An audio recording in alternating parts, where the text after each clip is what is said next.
Hi, I'm Reverend Paula Richards, founder of Spirit Rising Ministries. Welcome back to this series of short videos on how to find inner peace by learning to listen to the voice of love instead of fear.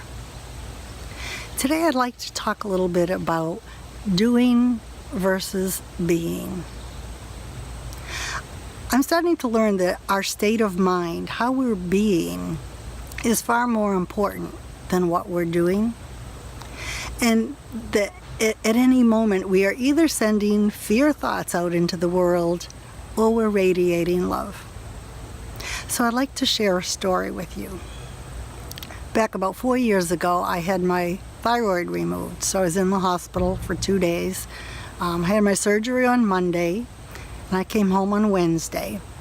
And on Friday, I was due to have some blood work drawn at a lab about a mile and a half from my house. So people had offered to help, but no, I decided that I was doing fine and I was going to go by myself. Well, by the time I got there, I was already feeling really weak and shaky and really having second thoughts about this.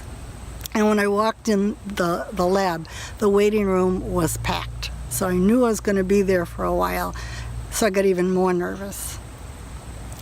And as I was sitting there, really, literally feeling like I was picturing that I could be passed out on the floor at any minute.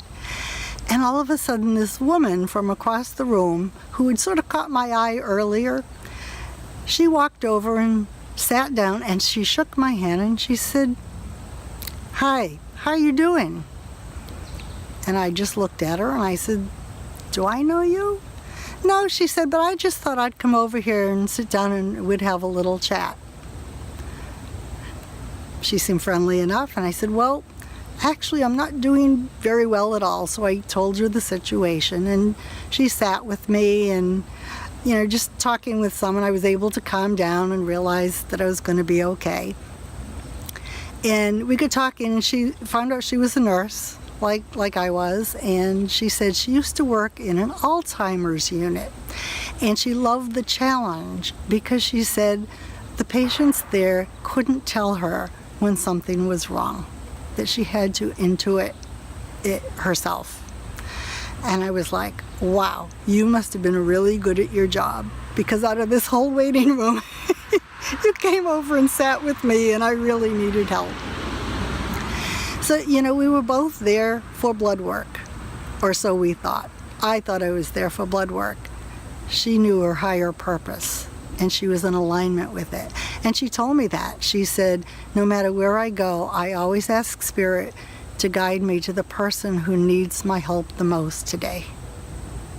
Talk about how she was being. It was absolutely beautiful. And it made a tremendous difference in my life that day and continues to impact me. In every moment, like I said, we can either radiate fear or we can radiate love. So it's really helpful sometimes, no matter what you're doing. Whether you're winning an award, you're shopping in the grocery store, or you're just tying your shoelaces. Just take a moment and pause and ask yourself, how am I being right now?